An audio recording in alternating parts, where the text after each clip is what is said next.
Hold on tight for the next hour. You're entering into a place, a zone called the alternative to the alternative media. It's a place, a special place where even truth seekers fear to tread. All right, people, let's move like we've got a purpose. Affirmative. Okay, Greg Anthony here, and glad you're back on the Investigative Journal on this March 21st, 2017 day on our calendar. And today I want to talk about the 3 stages of jihad, the war against radical Islam. And I've spent a lot of time in the last few weeks, the last month or so, talking about the enemy within, and not talking about the open acts of terrorism that we see, whether they are false flags or not, but I'm talking about how radical Islam has infected our country through a man by the name of Fethullah Gulen and his charter schools. And before I get into that again, let me read a Jesuit quote of the day. Now, this quote was made long before the Jesuits were in existence, but it applies to them. And let me begin. Quote, "A nation can survive its fools and even the ambitious, but it cannot survive treason from within. An enemy at the gates is less formidable, for he is known and carries his banners openly against the city. But the traitor moves along amongst those gates, within these gates freely, his sly whispers rustling through the alleys, heard in the very halls of government itself. For the traitor appears no traitor. He speaks in the accents familiar to his victims, and he wears their face and their garments, and he appeals to the baseness that lies deep in the hearts of all men. He rots the soul of a nation. He works secretly and unknown in the night to undermine the pillars of a society, a city. He infects the body politic so that it can no longer resist." And that was said by Marcus Cicero during the Roman Empire, speaking to Caesar. Interesting. I think the Jesuits heard that and decided, not a bad quote. Maybe we should be those people, the enemy within. Now, what comes to mind is the idea of an agenda, right? We always say, these elites, these globalists now, must have some kind of agenda, some secret agenda. Then when you start researching that, you find that high-level Freemasons, even high-level Jesuits, have told us that. And even high-level people like in the Bilderbergs and the CFR talk about their agenda, talk about Agenda 21, all these secret agendas. Now, we've read quotes on the show regarding that. Manly P. Hall, a Freemasonic writer who many Masons and others in the global elite read and follow, stated that agenda very clearly. And also, one of our esteemed people during the Revolutionary War and the beginning of this country, a man by the name of Charles Thompson, who was kind of the man behind the scenes who transcribed everything regarding the Continental Congress and everything that went on behind the scenes, told us that what that secret agenda was. He also had written much on that, and those writings are somewhere, most likely in the Vatican archives that you can't get into, or maybe in some Masonic lodge. But he did say this when he was pressed on the question of what was the real purpose of the Revolutionary War and the formation of our country. What were our founding fathers really talking about behind the scenes, and who did they associate with? He refused to answer, stating he basically didn't want to destroy for history what this great nation was all about. But he did say this, that he marked this country's beginning based on the fact that without the agency of providence, we'd never be here. Now, what that means, and he was a biblical scholar as well, providence is another way of saying God or Christ. Agency was another way of stating the fact that it was the Vatican. behind it. And if you look at that term, I've talked about it on my show in the past, he was telling us the vicar, the agency of providence, was behind the formation of this country. Not providence itself or God itself, but the agency thereof. And that, of course, was the Roman Empire. So they were telling us that. Now, the question becomes, when we talk about a secret agenda, when did it begin? Who started this agenda? Where did the secret agenda begin? Did it begin with the Kennedy administration? FDR? Andrew Jackson? Lincoln? Did it begin with Bush? Did it begin just with Trump? Obama? Or did it go back to the beginning of our country? So when we want to talk about a secret agenda in our country, I think you have to go back to the beginning and see the agency of providence hand behind the formation of this country. Now, we've done many shows showing the possibility that the Jesuits, and the factual possibility, there are a lot of facts, that they actually were the brains behind the orchestration of getting France and Britain to fight each other and to create this new world that they always had their eyes on, looking back even 100, 150, 200 years prior. So basically, how did they do it? Well, you have to look at exactly what happened during the Revolutionary War, correct? And then start piecing together what this country, how it started out. The Constitution. It opened the gates for freedom of religion and freedom of speech, correct? Now, nowhere in history had a country ever been formed with such an open-door policy, freedom of religion for all.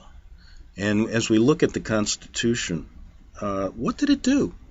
Well, back during the formation of our country, the groups that it was a Protestant country, right? They came here protesting against Vatican influence overseas. Now, the Vatican was not allowed here. People didn't want the Jesuits in this country.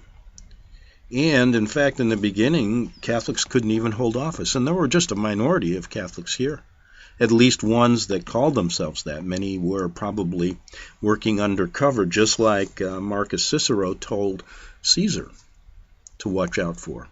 But by creating a constitution that allowed all religions to function in our country, it opened the door for Catholicism to grow here. And look what it's done over the last 200 and some years. It spread its tentacles all over.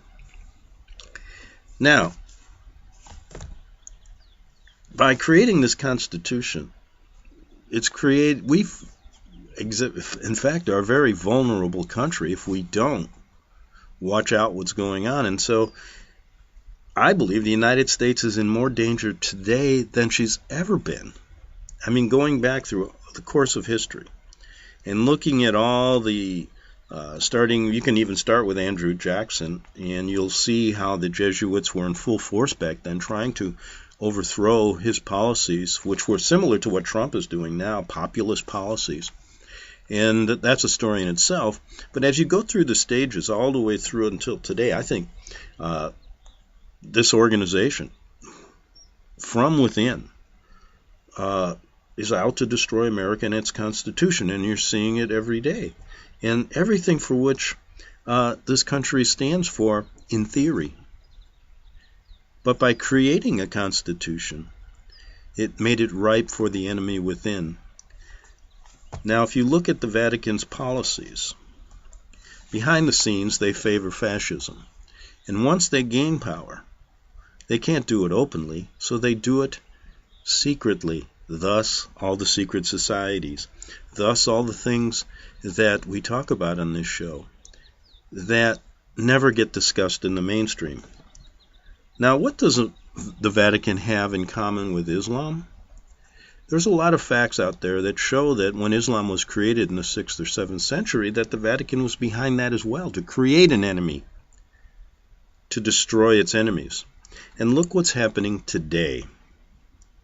We talk about immigration. All of a sudden, America is trying to protect its borders. Now, Trump has said he wants to build a wall on the southern border, but is it really the Mexican people that we fear? No. It's who comes through that border that Mexico allows in that comes into our country. And in fact, yes, we're going to always have problems with undocumented people committing crimes, and they should be punished, of course.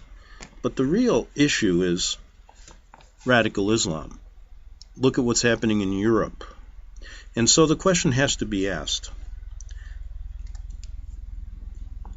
are the enemy from within? Is the enemy from within? If we would admit that, we have to look at this Jesuit plot. Just go back to Andrew Jackson and look at what was going on then, and you'll see that they were in full force, the Jesuits. They moved among Americans, people, and looked just like Americans, but they were hiding. Now, we've talked about how they do that today. Now, their purpose was the loyalty behind it. It wasn't to this country. It was to the papal Rome and the papacy. Now, look at the globalists today, taking the political stage as liberals. They're more concerned about the world than they are about America. And in turn, they've even allowed the Pope to speak before Congress as if he's the king of the world. And we see the same exact thing going on, but I think at an accelerated rate. Now, if we believe the premise that the Vatican established Islam, and they have a lot of similarities when you start looking at the two religions, are they using Islam to destroy Western civilization for their own goal, like they tried to destroy their enemies back during the initial war between Christians and the Muslims? It's a good analogy, isn't it? So we have to be aware of this, and we have to understand that by being a country that's vulnerable because of our open door policies and our Constitution, which supposedly in theory protects people of all walks of life, right?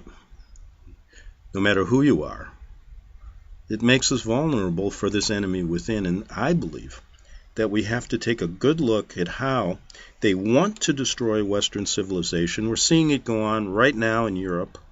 We're seeing it all over the world at an accelerated rate. And here in America, it's crazy when you listen to these liberals. Well, it isn't, because their agenda is simple. Their loyalty is not to this country, but it's to the global power and to Rome. And so what they do is they say you can't discriminate against Muslims. You must let everyone in. But really, what is the purpose? Like I said, with the Gulen movement, by allowing Fethullah Gulen and these charter schools to exist, we're creating this ideological change, where if you went out and talked to millennials today and asked them, do you believe that America should be put first? You know what they're going to tell you? Of course not. And I've seen that over and over again. In fact, they have disdain for this country. And so let's look today at, and I've found a presentation here that's quite interesting. And it's called The Most Important Video You'll Ever Watch Now. It's a lead, and sometimes I worry about that. And I'll be honest with you, I've listened to part of it, so if I disagree or have some ideas that differ from the guy presenting this, I'll let you know. But he wants to give you the truth about Islam. And since we spent a lot of time talking about it lately, I thought I'd do that. So here we go. Islam can be a little confusing. You meet a Muslim at the grocery store, nicest person in the world, cute kids, loves America. Later that day, you turn on your television and wait a minute, some other Muslim just blew up the grocery store. What's going on here? Who represents Islam? The peaceful Muslim buying tomatoes or the violent Muslim bombing tomatoes? You'd like an answer, so you open up the Quran. You read Surah 2:256. There is no compulsion in religion. That sounds peaceful and tolerant. I guess the peaceful Muslims are the true followers of Islam. Then you go to Surah 929, fight those who do not believe in Allah. That's not nice. Now it seems like the violent Muslims got it right. The evidence points in different directions, so what are you supposed to believe? Partnership between America and Islam must be based on what Islam is, not what it isn't. If you've ever wondered why there are both peaceful and violent passages in the Quran, if it's ever bothered you that Muslims demand religious tolerance in the West while Christians and Jews can't build churches or synagogues in Saudi Arabia, if you've never quite grasped why organizations like CARE or ISNA claim that Islam is a religion of peace while they support terrorism behind the scenes, welcome to the most important video you'll ever watch. You can't understand Islam in the world today without understanding one essential fact. Jihad proceeds in stages.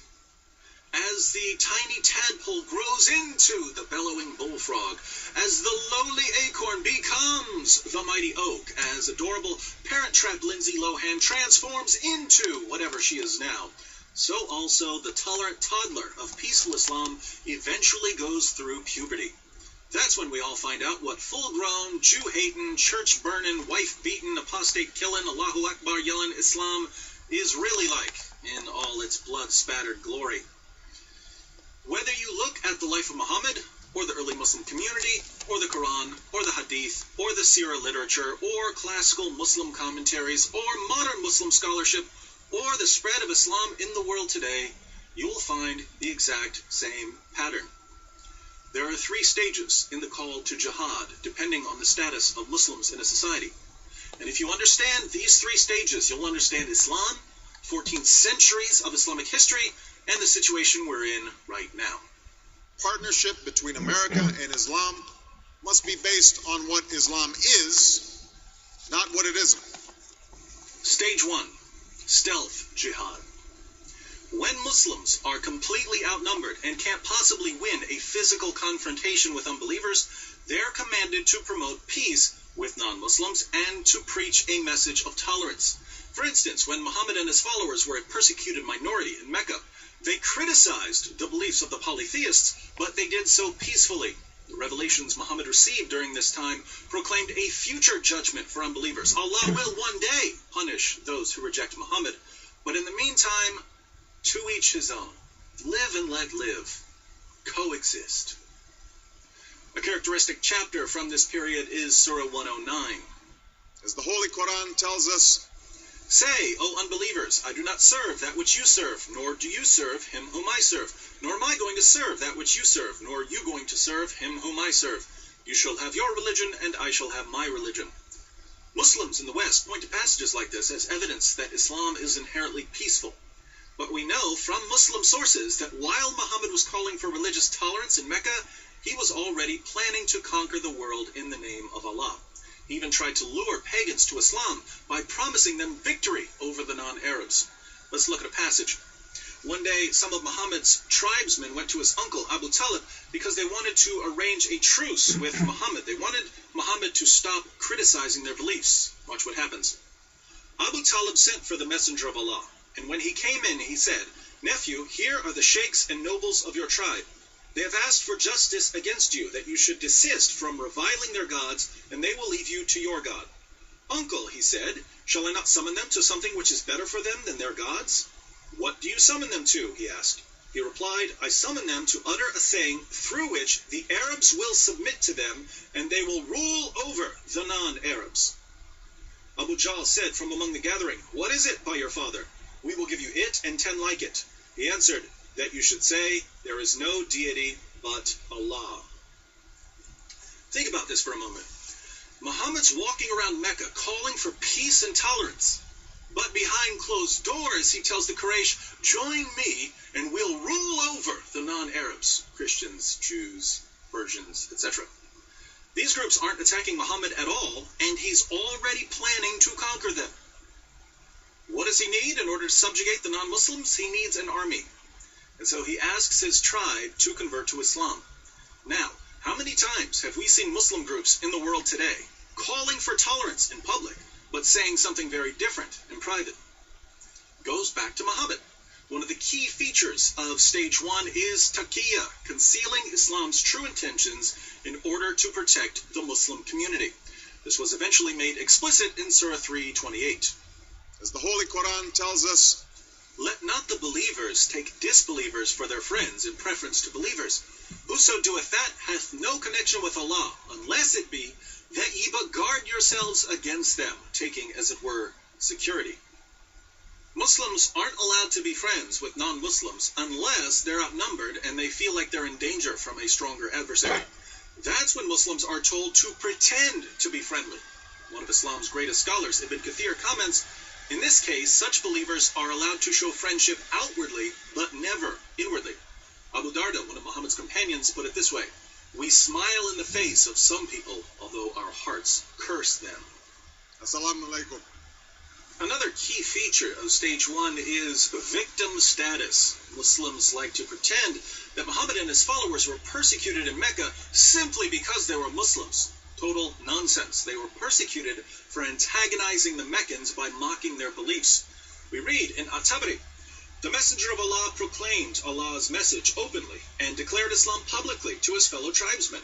When he did so, they did not withdraw from him or reject him in any way until he spoke of their gods and denounced them.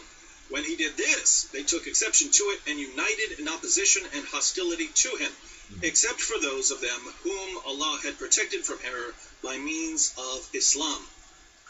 Notice that the pagans of Mecca had no problem with Muhammad preaching Islam. They became angry when he began attacking their beliefs, and they had to put up with quite a bit. Listen to this description of what the pagans went through in their own words. "We have never seen the like of what we've endured from this man. He has derided our traditional values, abused our forefathers, reviled our religion, caused division among us, and insulted our gods. We have endured a great deal from him." Assalamu alaikum. Muhammad was condemning their beliefs and their values. He was causing division in the city. Not too extreme from a Western perspective. What's interesting is that when the people of Mecca responded in kind and mocked Islam, Muslims said, "Oh, they're persecuting us. What evil people, attacking us because of our beliefs." Double standards. One of the goals of the stealth jihad stage is to give Islam a privileged status above other religions. But Muhammad's constant antagonism towards the Meccans did lead to actual persecution. And this persecution of the early Muslim community was the best thing that ever happened to Islam. When people heard that poor, defenseless Muslims were being mistreated, they rushed to Muhammad's aid. The Christians of Abyssinia, the Jews of Medina, and various pagan groups all agreed at one time or another to protect Muslims from the mean, bigoted Islamophobes in Mecca. Now keep in mind, Muhammad was already planning to conquer all of these people. But they didn't know that. All they knew was that Muslims were being persecuted, and they wanted to help. Once Muhammad and his followers had formed enough alliances and were no longer at the mercy of the Meccans, the message of the Quran suddenly changed. Partnership between America and Islam must be based on what Islam is, not what it isn't. Stage 2. Defensive. Okay, we're going to get to Stage 2. I have to take a break here in about 35 seconds. But did you see a lot of similarities to the past, to what's going on today? President Trump put out a ban or a postponement from about 6 Muslim countries so he can extremely vet people coming into our countries, and the liberals are crying persecution of Muslims is happening, we can't allow that. And the liberals are crying that Muslims are being persecuted in our country. But just like Fethullah Gulen, who says he's talking tolerance, behind the scenes he's already decided, along with the Clintons who brought him over here, how to overthrow Christianity and Western civilization. We're in, what stage are we in? Good question. I'll come back with Stage 2 of a jihad right after these messages on the Investigative Journal on FirstAmendmentRadio.com.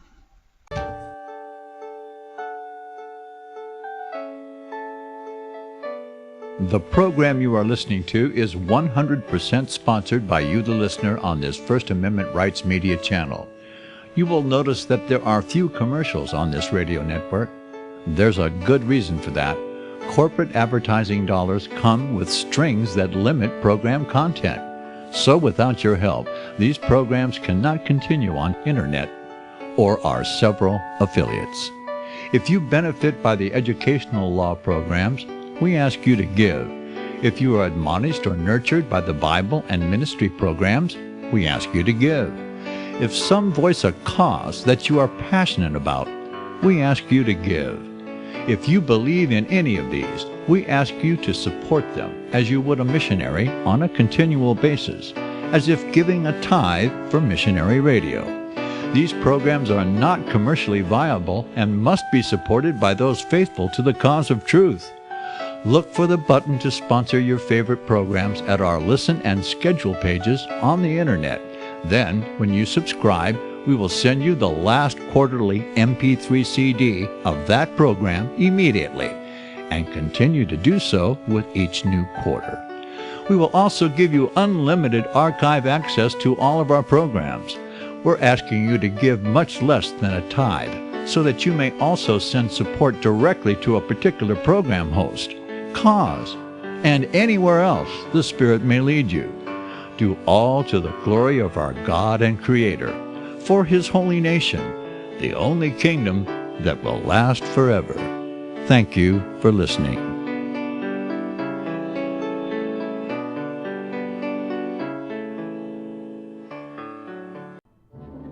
The book of Revelation says, "The spirit of prophecy is the testimony of Jesus Christ." This is at the very heart of FirstAmendmentRadio.com. In that spirit, we have created the Prophecy Reality News app for all of your mobile devices, streaming First Amendment Radio 24 hours a day, 7 days a week. Available for your Apple, Android device, and smartphone, absolutely free. Get the Prophecy Reality News app installed today, so you can listen to First Amendment Radio wherever you are. The Prophecy. Since the beginning of time, kings have sought it, nations have fought for it. It has been traded, it has been borrowed, it has been purchased, it has been stolen. There's a reason for it. To secure the blessings of liberty to ourselves and to our posterity. Invest with the security of gold and silver. Call Discount Gold and Silver Trading at 1-800-375-4188 or visit discountgoldandsilvertrading.net. Listen to Financial Survival with your host Melody Cedarstrom right here on FirstAmendmentRadio.com at 4 p.m. Eastern or 1 p.m. Pacific Time. Visit discountgoldandsilvertrading.net or call Discount Gold and Silver Trading at 1-800-375-4188. Toll free 1-800-375-4188. The following program is labeled dangerous and off limits by the supreme Jesuit command. But stand tall, people. Listen up, and you may just learn something. Oh, dear Lord Jesus, this ain't happening, man. This can't be happening, man. This isn't happening. Okay, we're back for the second half hour of the Investigative Journal. And just to be clear, we're listening to the Three Stages of Jihad, presented by Speaker David Wood. And he says this: there is no excuse for compliance and a wait-and-see-what-happens kind of attitude now. The Lord is sending out His final warnings before all hell breaks loose. And if you are only lukewarm in Christ, you're going to end up in a FEMA camp with the Muslim executioners operating one of Obama's guillotines. This speech was given in 2016. And the time has now come to stand up and fight for our Lord and Savior, Jesus Christ. Because if we don't, then you deserve really what you get. Okay, that's Mr. Wood's words. So let's go back and listen to Stage 2, a defensive jihad, he says. Jihad. When there are enough Muslims and resources to defend the Islamic community from attacks, persecution, or criticism, Muslims are called to engage in defensive jihad, fighting unbelievers who pose a physical or intellectual threat to Islam. After the city of Yathrib, now called Medina, agreed to protect the Muslim community, Muhammad and his followers left Mecca, and they were given permission to fight. Surah 22, 39 to 40. As the Holy Quran tells us, permission to fight is given to those upon whom war is made because they are oppressed, and most surely Allah is well able to assist them, those who have been expelled from their homes without a just cause, except that they say, our Lord is Allah. Did you catch that? According to the Quran, Muslims were kicked out of Mecca simply because they believed in Allah. We've already seen that the Meccans had no problem with Muslims believing in Allah, or even with Muslims preaching Islam. They had a problem with Muhammad mocking their religion and causing division in their city.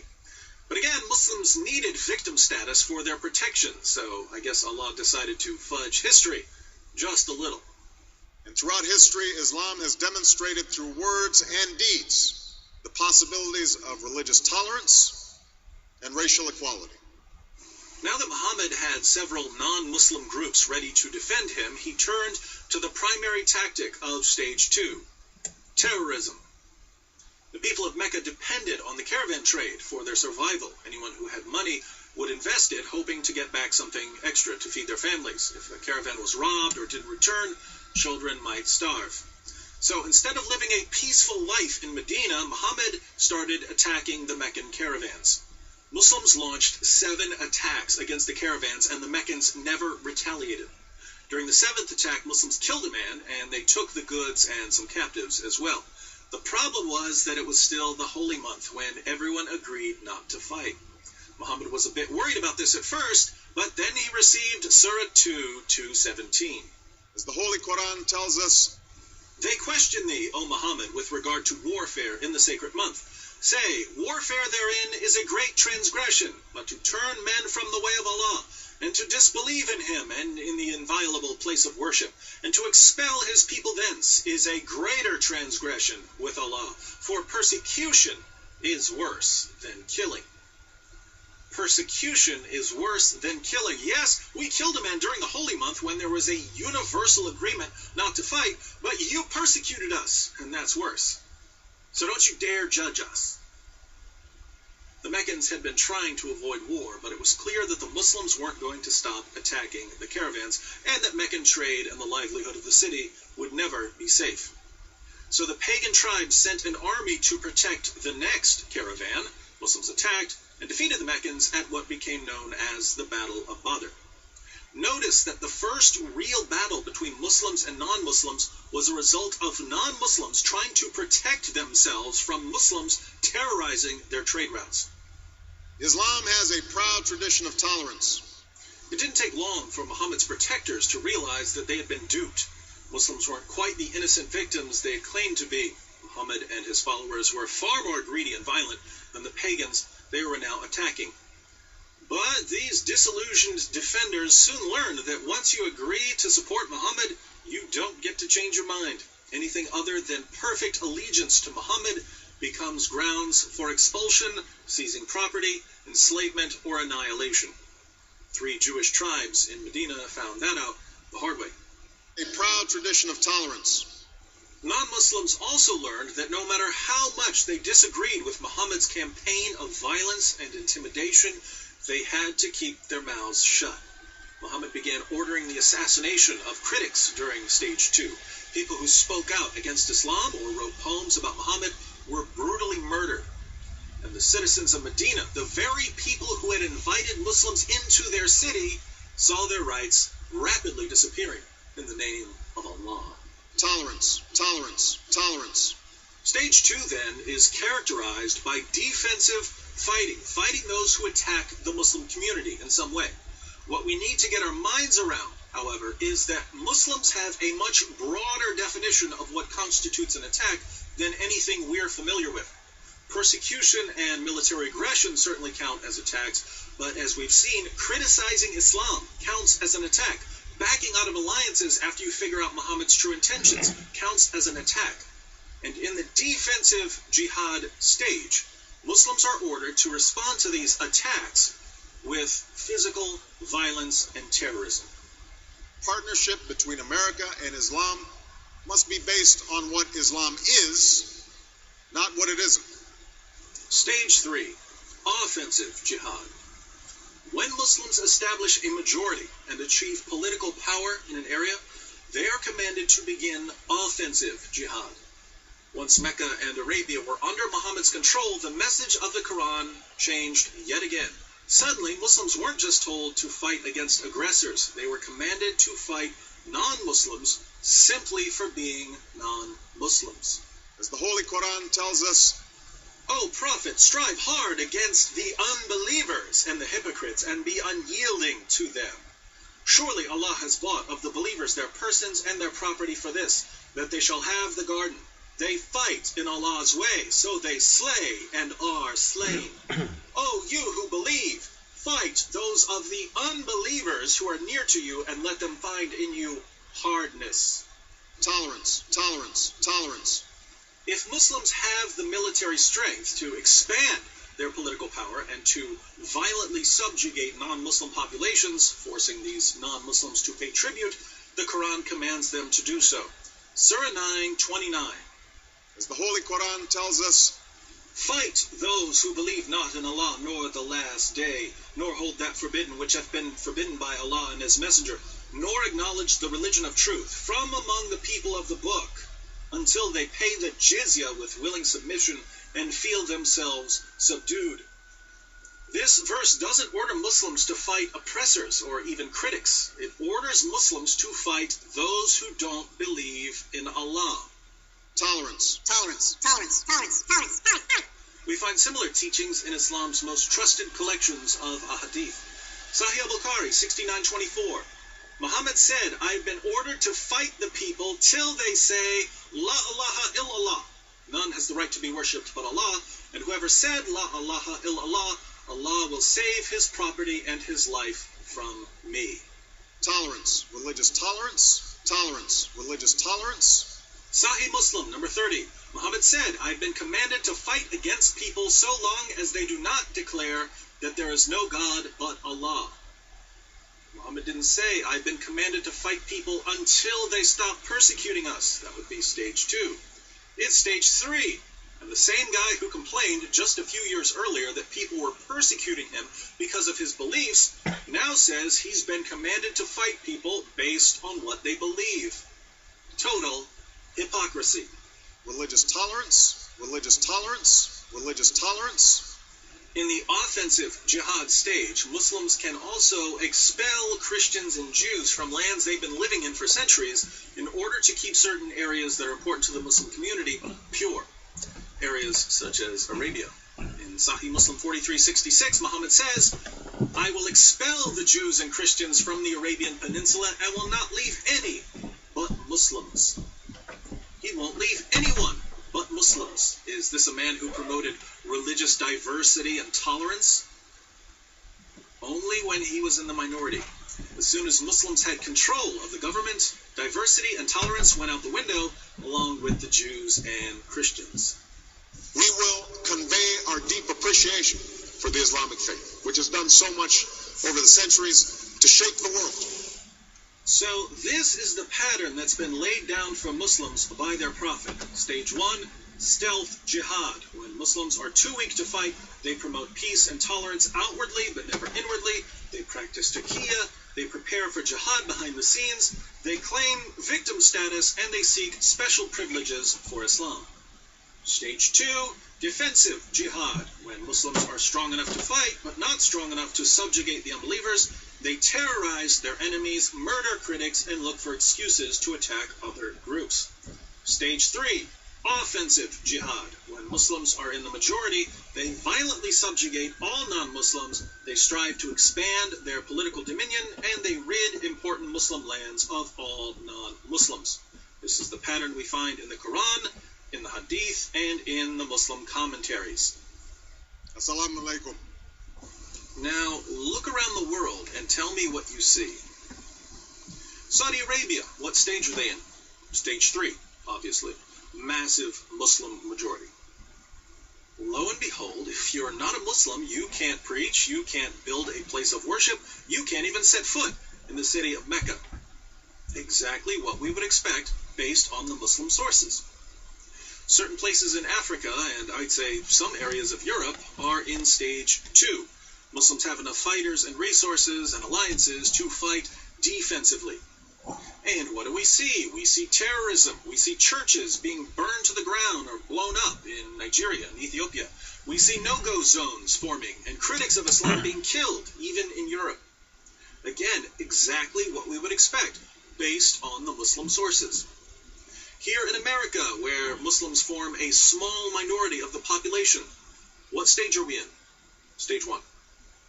What's Islam all about, according to American Muslims? It's all about peace and tolerance. Muslims just want to be like everyone else, but racist hate-mongers are attacking them because of their beliefs. That's why we should all be thankful that the government and Christians and Jews are stepping in to defend Muslims from bigots and Islamophobes, just as governments and Christians and Jews stepped in to defend Muslims during the time of Muhammad. And I consider it part of my responsibility as President of the United States to fight against negative stereotypes of Islam wherever they appear. My friends, how difficult is this to figure out? What if we discussed that a 6-year-old couldn't understand? Muslims have been using the same playbook for 14 centuries. It's in all their sources. It's as plain as day. And yet our leaders and the media just can't understand why Christians and Jews are second-class citizens in the Muslim world, or why Muslims in Europe are ready to kill over cartoons, or why Muslims in America are so desperate for victim status they'll cry discrimination when a home improvement store doesn't pay for advertising on one of the most boring shows ever. It's all right here. If someone can't understand this, I'd say he doesn't want to understand it. But we've reached a point in history when we can no longer afford to be willfully stupid. If our leaders are incapable of grasping the 3-step strategy of jihadists, they have no business leading a marching band, let alone a Western nation. Unfortunately, Muslims have been so successful in their stage 1 operations, they've convinced our leaders and the media that the only information we need when it comes to Islam is what's handed to us by terrorist-linked Muslim organizations like CARE. Bin Laden was not a Muslim leader. We're officially on our own. If we want to popularize this information, we'll have to do it ourselves. Sending this video to everyone you know would be a good start. I also think someone needs to put this material into a pamphlet so we can all pass out copies. Well, what's this? It's a double-sided pamphlet discussing the 3 stages of jihad. Seems I've already done most of the work for you. All you need to do is go to my blog, answeringmuslims.com, click on the Jihad tab at the top, and open the 3 Stages of Jihad PDF pamphlet file. You can print this out, fold it up, and give it to those who need to know about jihad, which is pretty much everyone. Islam's greatest ally in the West is ignorance. Jihadists can't subjugate us through physical force, so they're doing their best to subjugate our minds. The ultimate obstacle to global jihad, then, is an informed population of free people. Wouldn't you like to be an obstacle to jihad and Sharia? I know I would. In 2012, let's make a special, freedom-sized effort to educate ourselves and others about the inner workings of the jihadist machine. And let us call our project Operation Monkey Wrench. Okay, we got a few minutes here. That's quite interesting. So go to www.answeringislam. Oh, by the way, go to answeringmuslims.com if you want to get a copy of that, the 3 Stages of Jihad, the little printout he has. But I think it was obvious if you look back at the Obama administration, what he was up to. Stage 1, creating that sympathy towards Muslims, tolerance when in fact they're intolerant. And now Trump is there preaching the exact opposite. And we're kind of at, maybe we're moving into stage 2 at this point. But I think it can't be argued that we are at war with Islam. Look at what's going on in Europe and in Africa. They're invading these countries through legal loopholes. They're coming here through legal loopholes in our system. And like I said, we're vulnerable. And our governments have been infiltrated at the highest levels. What do you think Clinton brought Gulen here for? And look at what Fethullah Gulen and his charter schools are doing right now. They intend to grow in numbers in this country and install Sharia law, just like they've done in countries where Muslim population is at a, basically a majority. Islam, don't be fooled, is a religion of intolerance and hate to all non-believers. And their God, Satan, Allah, hates Christians with a passion to wipe us off the face of this planet. And the really sad part is most Americans will never see it coming. They will be massacred before they even have time to work out where did it all go wrong. So the question I have is, on this show we tried to talk about the Vatican-Jesuit connection, but it's very interesting to see how the Vatican now is cozying up to Islam. In fact, basically calling it a religion of tolerance. In fact, we've talked about one Jesuit priest by the name of Thomas Michel, who basically is promoting Islam and calling it Chrislam, putting together both Christianity and Islam in one. So who does the Vatican really support with their own open immigration policies through the EU, through Merkel, through the leader of Germany and all these countries over in Europe who've allowed this invasion to occur? And you're seeing the problems. You're seeing they're in stage 2. What happens when stage 3 comes? Will it ever get to America? That's the question we have to answer. And look at all these liberals protecting them now. If you say one bad thing about Islam, you're an Islamophobe, right? Look at Obama, what he was all about. And he's still around. And they're still pushing this anti-Muslim feeling now that's permeated a lot of middle America because of Trump. And the clash is now beginning. You're seeing the battle lines being drawn, and are we moving into stage 2 right now? An interesting question. I got about, 5 minutes. I thought I'd play a little bit. This is an excellent presentation as well. And you can find it, just go the true intent of Muslims. They really hate us. The facts. And you're going to listen to a little bit here of how the mainstream is looking at this and what Trump and Bill O'Reilly, I'll start out with, what they're saying. And then after that, I'm not sure what we'll hear. But again, I will, if I disagree or have some comments, I'll break in. Okay, you'll be listening to Bill O'Reilly start out. That's the Fox commentator.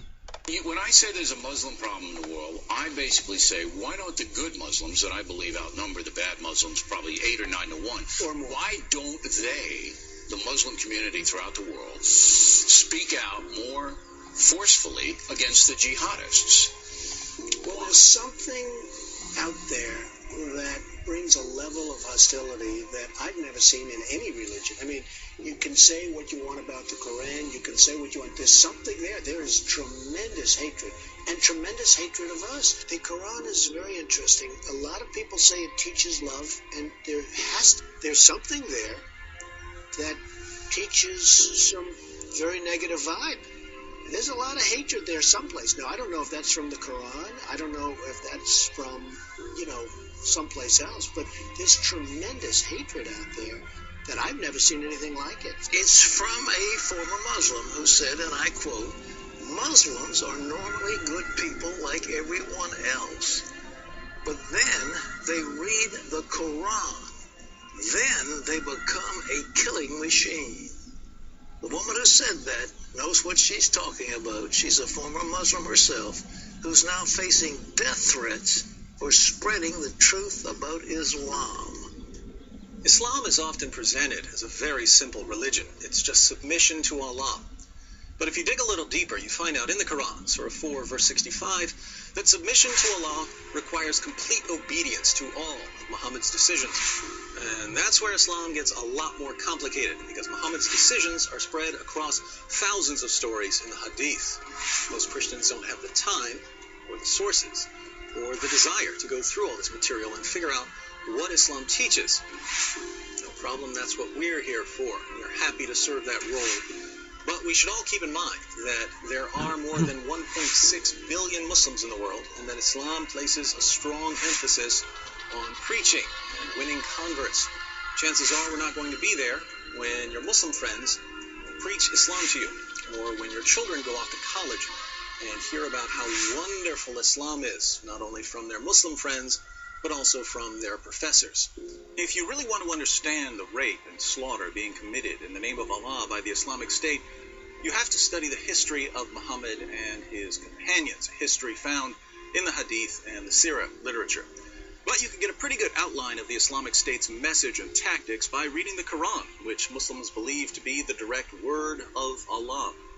Surah 9, verse 29, if you've never understood why Christians and other religious minorities are so horribly mistreated in places like Iraq, and Egypt, and Pakistan, the reason for the abuse is found in the Quran. Allah commands Muslims, once they are in the majority, to violently subjugate Christians and Jews. Allah says in 929, "Fight those who believe not in Allah nor the last day." Notice it says, fight those who do not believe, not fight in self-defense. This is a command to fight people based on their beliefs. Fight those who believe not in Allah nor the last day, nor hold that forbidden which hath been forbidden by Allah and his messenger, nor acknowledge the religion of truth from among the people of the book. People of the book are Jews and Christians, until they pay the jizya with willing submission and feel themselves subdued. Okay, I'll cut it off there, and you can see that they're commanded to fight anyone who doesn't believe in Allah. Now, I'd like to go one step farther with research on the Muslim connection to the Vatican, and going back to see where Muhammad came from, and we've done shows on it. And I think I would like to play that role in this whole story, because I think once we see the Vatican connection to Islam today and how they're promoting it, promoting immigration worldwide, you'll see they had a hand in also creating the Quran, creating Muhammad. And that's why they're working together today. I'd love to take up that role and do some really good research on it. Let's see what we can find out in the weeks and the months to come. Anyway, all out of time. Be back tomorrow on the Investigative Journal. Visit crosstheborder.org, CROSS, crosstheborder.org, to get your print, EPUB, or PDF version of the book, The Rapture Will Be Canceled. That's crosstheborder.org. I know you all want answers, and believe me, so do I, and I'll do my best to get them. Despite Nicolas Cage's promise to do his best to get left behind rapture answers for us, don't hold your breath. Not everyone believes Left Behind is true prophecy. Some may even regard as conspiratorial the mainstream re-release of the Left Behind movie, with actor Nicolas Cage portraying the main character, as an attempt to further reinforce in the minds of all this perception of false prophecy, in order to condition the masses for the play about to begin. If you want true Bible prophecy answers, get the book, The Rapture Will Be Canceled.